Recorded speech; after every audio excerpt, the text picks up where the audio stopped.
प्यारे बच्चों, welcome to are के क्लासेस मथुरा अगेन। ये आपकी इलेक्ट्रोकेमिस्ट्री की 11th वीडियो 11वीं वीडियो होने वाली है। तो कल तक हमने क्या पढ़ा था? कल तक हमने पढ़ा था कि इलेक्ट्रोलाइसिस क्या होता है, इलेक्ट्रोलाइटिक सेल क्या होता है और कंसंट्रेशन सेल क्या होता है, ये चीज पढ़ी थी। लेकिन इलेक्ट्रोलाइसिस के एग्जाम्पल रह गए थे, है ना, क्योंकि समय हो चला था।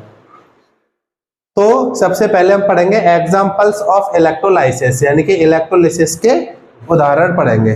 ठीक है, सुनो, ये कुछ 3 एग्जाम्पल मैंने लिखे हैं लैंग्वेज में। होते क्या है या होंगे कैसे वो समझेंगे।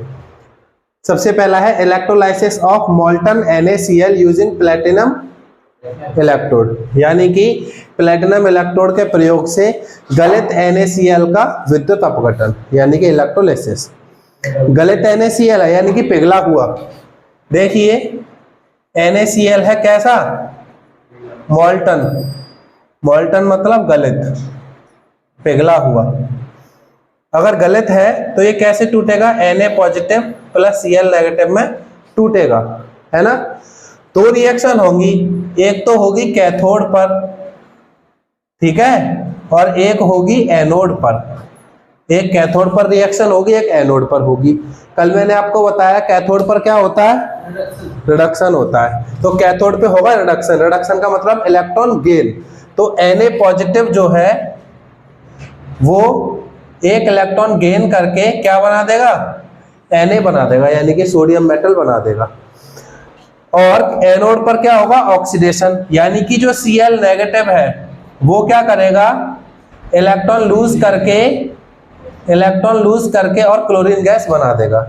अब इसको बैलेंस करके लिखना है। ये तो बैलेंस है, आप चाहे तो यहाँ हाफ लिख देंगे ताकि 1 क्लोरीन हो जाए, या 2 मोल के लिए लिख दो, यहाँ 2 लगा दो, यहाँ 2 लगा दो, यहाँ भी लगा दो, है ना।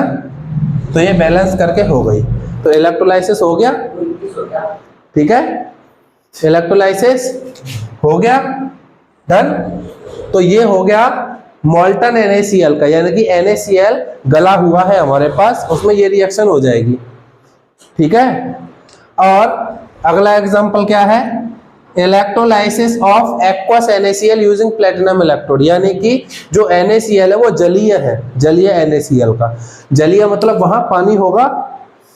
तो अगर पानी होगा तो सबसे पहले तो NaCl है ना, NaCl टूट जाएगा 2Na positive plus 2Cl negative में, और H2O भी तो है, पानी, वाटर भी तो होगा। वाटर कैसे टूटेगा? वाटर कैसे टूटेगा? 2H positive plus OH negative में, पानी ऐसे टूटेगा, ठीक है। बैलेंस कर दें, यहाँ 2 लगा दो, बैलेंस है, डन। अब सुनो, देखो कैथोड पे क्या होगा? Reduction.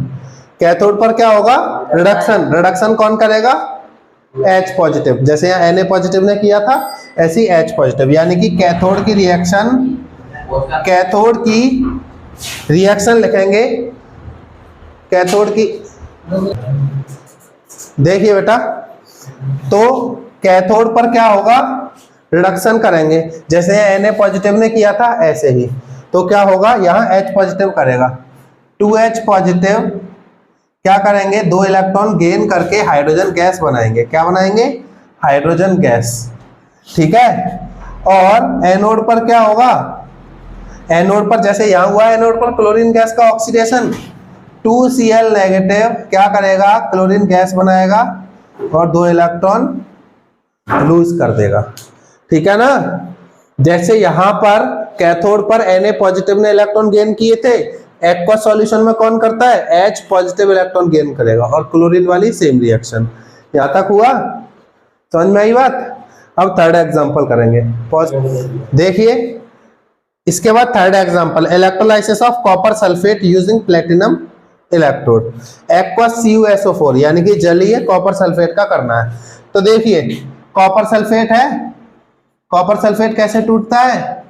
Cu2 positive plus SO4 2 negative, ऐसे टूटेगा, है ना। तो इस पर कैथोड पर जो रिएक्शन होगी और एनोड पर जो रिएक्शन होगी वो लिखेंगे हम। वाटर भी टूटेगा, भाई पानी भी तो टूटेगा। 4H2O टूटेगा किसमें, H positive plus OH negative में। इसके 4 मोल लेते हैं, है ना, इसके 4 मोल लेते हैं। 4OH negative. अब देखो इधर कैथोड पर क्या होता है, कैथोड पर क्या होता है, रिडक्शन, यानी कि इलेक्ट्रॉन लूज होंगे। तो यहां रिडक्शन होगा 4OH नेगेटिव का, 4OH नेगेटिव का रिडक्शन होगा, सॉरी रिडक्शन तो इसका होगा ना, Cu पॉजिटिव का, पॉजिटिव आयन का होता है ना रिडक्शन। देखो तो Cu2 पॉजिटिव का रिडक्शन होगा 2 इलेक्ट्रॉन गेन करके और बन जाएगा कॉपर मेटल, है ना। और एनोड पर होगा ऑक्सीडेशन इसका 4OH नेगेटिव का, 4OH नेगेटिव का रिडक्शन होगा, यहां बनेगी ऑक्सीजन गैस, वाटर, और 4 इलेक्ट्रॉन लूज होंगे, 2 मोल ऑफ वाटर बनेंगे और ऑक्सीजन गैस बनेगी। ये 3 एग्जांपल समझ में आ गए आपके सबके, यहां नोट करिए, फिर आगे बढ़ते हैं, इसको नोट कर लीजिए। इलेक्ट्रोलाइसिस यानी कि फैराडे के विद्युत अपघटन के नियम, इधर देखिए सब, फैराडे के इलेक्ट्रोलाइसिस के नियम है, बहुत इंपॉर्टेंट है, पेपर में जरूर एक आ जाता है या न्यूमेरिकल से आ जाएगा, ठीक है, मोस्ट इंपॉर्टेंट टॉपिक है, ध्यान से समझिएगा। ये है Faraday's first law of electrolysis, यानी कि फैराडे का प्रथम नियम, फैराडे के विद्युत अपघटन का प्रथम नियम, और इधर पढ़ेंगे दूसरा नियम। तो फर्स्ट लॉ ऑफ इलेक्ट्रोलाइसिस समझिए क्या होता है। देखो फैराडे के इलेक्ट्रोलाइसिस का पहला नियम ये कहता है कि जितना ज्यादा करंट आप दोगे सॉल्यूशन में, आप जितना ज्यादा करंट दोगे उतना ही मास इलेक्ट्रोड का उतना ही द्रव्यमान जमा होगा, बताया था ना, जमा होगा या टूटेगा, समझ में आया। जैसे 2 इलेक्ट्रोड होती हैं, उसमें से एक तो टूटती है और एक जमा होती है, उतना ही ज्यादा टूटेगी या जमा होगी जितना ज्यादा करंट आप उसमें दोगे, ये कहता है पहला नियम। लिखते कैसे हैं, इस तरह से लिखेंगे, according to this law, according to this law mass of substance deposit या लिबरेट, डिपोजिट और liberate at electrode is directly proportional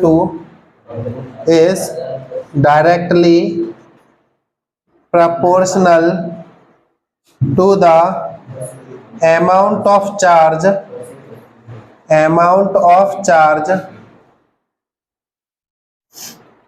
flowing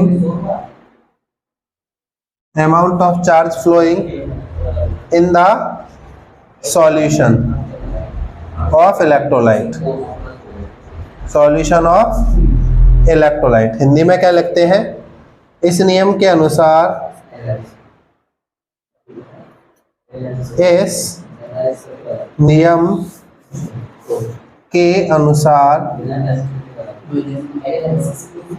इस नियम के अनुसार इलेक्ट्रोड पर जमा हुए या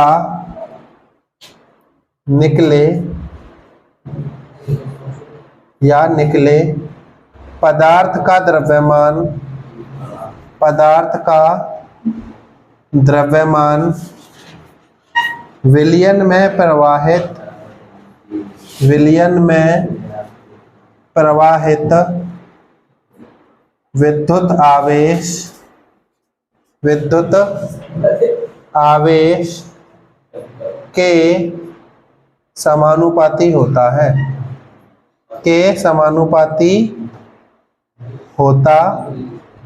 है, ठीक है। अब इसको इक्वेशन के रूप में कैसे दिखाएंगे, अमाउंट ऑफ सब्सटेंस W क्या हो गया, पदार्थ का द्रव्यमान, ये प्रोपोर्शनल होता है चार्ज के, चार्ज का फॉर्मूला क्या होता है, IT, W proportional to IT होता है ना। W क्या है, मास, और I क्या है, करंट, द्रव्यमान, और ये है धारा, और टी क्या है, समय। टी तो आप जानते ही हैं, जब प्रोपोर्शनल हटता है तो कुछ ना कुछ लगता है, जब समानुपाती का चिन्ह हटेगा तो कुछ ना कुछ लगेगा। यहाँ के नहीं लगता, यहाँ आता है ZIT, ये है फॉर्मूला। ठीक है, जेड क्या है, इलेक्ट्रोकेमिकल इक्विवेलेंट। क्या है, इलेक्ट्रोकेमिकल इक्विवेलेंट, हिंदी में कहेंगे विद्युत रासायनिक तुल्यांक। विद्युत रासायनिक तुल्यांक। ठीक है, अब इसकी कुछ वैल्यू तो होगी, इसकी वैल्यू अगर रखेंगे तो W बराबर फॉर्मूला बनेगा इक्विवेलेंट मास। इक्विवेलेंट मास मतलब तुल्यांकी भार, ये आप टॉपिक पढ़ चुके हैं ना पिछले चैप्टर में, तुल्यांकी भार इनटू IT अपॉन 96,500 अपॉन 96,500। ये देखना पूरा आ रहा है क्या? ठीक है, अपॉन 96500, 96,500। ठीक है ना, ये फॉर्मूला बन गया। डन, समझ में आ गया फर्स्ट लॉ ऑफ इलेक्ट्रोलाइसिस। अब इसके बाद सेकंड लॉ ऑफ इलेक्ट्रोलाइसिस क्या? देखो बेटा, अब पढ़ेंगे हम Faraday second law of electrolysis, यानी कि फैराडे के विद्युत अपघटन का दूसरा नियम क्या है। देखो क्या है, अब जैसे मान लो दो सेल है हमारे पास, ठीक है, ध्यान से समझिएगा, हमारे पास दो सेल है, दो इलेक्ट्रोलाइटिक सेल है, ठीक है, और हमने इनको एक ही बैटरी से कनेक्ट कर दिया। एक ही बैटरी से हमने इनको कनेक्ट कर दिया, हो गए कनेक्ट। तो इन दोनों में जो करंट जाएगा, यानी कि इसमें भी करंट आई है और इसमें भी करंट आई है, सेम ही तो करंट जाएगा दोनों में। आई करंट इसमें जाएगा, आई करंट इसमें जाएगा। तो उस कंडीशन में क्या होता है, यानी कि दो इलेक्ट्रोलाइटिक सॉल्यूशन में अगर सेम करंट प्रोवाइड कराएं, सेम विद्युत धारा, समान विद्युत धारा इसमें अगर हम प्रवाहित कराएं, तो होगा क्या कि जो मास डिपॉजिट होगा इस इलेक्ट्रोड पर, इस इलेक्ट्रोड पर, उसका रेशियो बराबर होता है किसके, इनके इक्विवेलेंट मास के, यानी कि तुल्यांकी भार के। लैंग्वेज में कैसे लिखेंगे, according to this law, according to this law, when same current is provided to two different cells, दो अलग अलग सेल में सेम करंट प्रोवाइड करा दें, देन मास ऑफ सब्सटेंस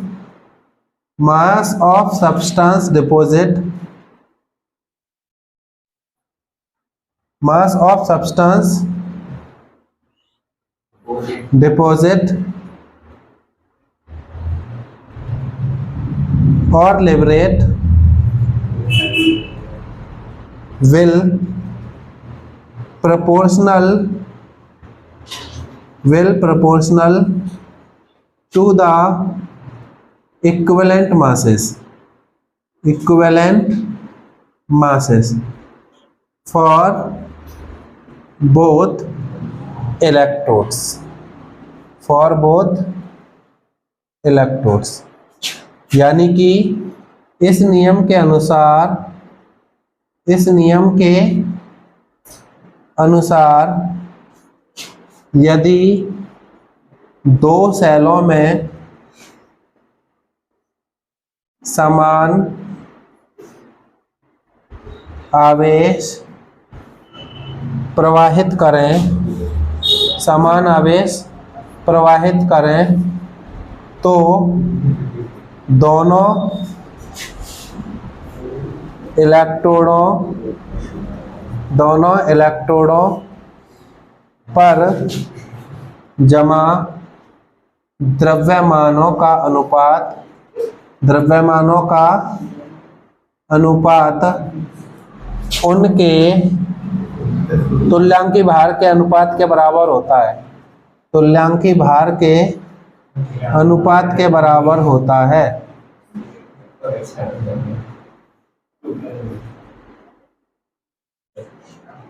देखो बहुत सिंपल है। जैसे मान लो इस पर जो मास जमा होगा वो WA है और इसका जो मास जमा होगा वो WB है ना। तो WA अपॉन WB का रेशियो बराबर होगा इक्विवेलेंट मास ऑफ A का equivalent mass upon equivalent mass of B, equivalent mass of B। ये है फॉर्मूला। हिंदी में लिख दूं, A का तुल्यांकी भार, A का तुल्यांकी भार अपॉन B का तुल्यांकी भार। समझ में आया? सिंपल है ना ये वाला भी? सिंपल है। अगर दो सेलों में सेम करंट पास कराओगे, दो सेल इनमें सेम करंट जाएगा, तो इसका मास और इसका मास जो डिपॉजिट होगा उसका रेशियो इन दोनों के ही इक्विवेलेंट मास के रेशियो के बराबर होता है। कर लीजिए नोट इसको। टॉपिक आपको ये भी समझना है छोटा सा, इसकी छोटी सी 1 नंबर की डेफिनेशन भी आती है, क्योंकि ये छोटा टॉपिक है तो छोटे टॉपिक की 1 नंबर है ना, तो ये इंपॉर्टेंट भी है ना। तो देखिए क्या है 1 फैराड का मतलब क्या है। इट इज, इधर से लिखूंगा, it is the amount of charge carry by 1 mole electrons, by 1 mole electrons, यानी कि 1 मोल इलेक्ट्रॉन द्वारा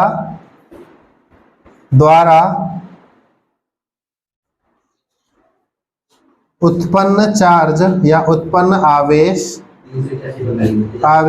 1 फैराड कहलाता है। 1 फैराड कहलाता है ना। सिंपल। 1 मोल इलेक्ट्रॉन जितना चार्ज कैरी करेंगे वो 1 फैराड होता है ना। अब देखो 1 मोल इलेक्ट्रॉन यानी कि 1 मोल इलेक्ट्रॉन होते कितने हैं, 6.022 इंटू 10 की पावर -23 1 मोल की वैल्यू। अब चार्ज कितना होता है, चार्ज ऑन 1 इलेक्ट्रॉन यानी कि 1 इलेक्ट्रॉन पर आवेश, 1 इलेक्ट्रॉन पर आवेश कितना होता है 1.6 इंटू 10 की पावर -19 कूलम। तो इसका टोटल चार्ज होगा कितना 1 फैराड, कितना होगा 6.022 इंटू 10 की पावर 23 इंटू 1.6 इंटू 10 की पावर -19, इतना है। ये है 1 फैराड की वैल्यू। अब जब इसे कैलकुलेट करेंगे तो इसकी वैल्यू आएगी 96,500 कूलम। कितनी आएगी 96,500 कूलम, यानी कि 1F या F की वैल्यू कितनी होती है 96500, 96,500 कूलम होती है। बात समझ में आ गई? यही 96,500 है जो हमने अभी फॉर्मूले में देखा था। ठीक है, फैराडे ने इसकी खोज की थी, इसलिए 1F इसी के नाम पर इसका कांस्टेंट की वैल्यू दे दी गई है। आज के लिए बस इतना ही। बहुत बहुत धन्यवाद। आप हमारे चैनल को सब्सक्राइब कर लीजिए अगर अभी तक ना किया हो तो। इसी तरह से आपको हिंदी इंग्लिश मीडियम केमिस्ट्री के सारे नोट्स मिलते रहेंगे। धन्यवाद। जय हिंद, जय भारत।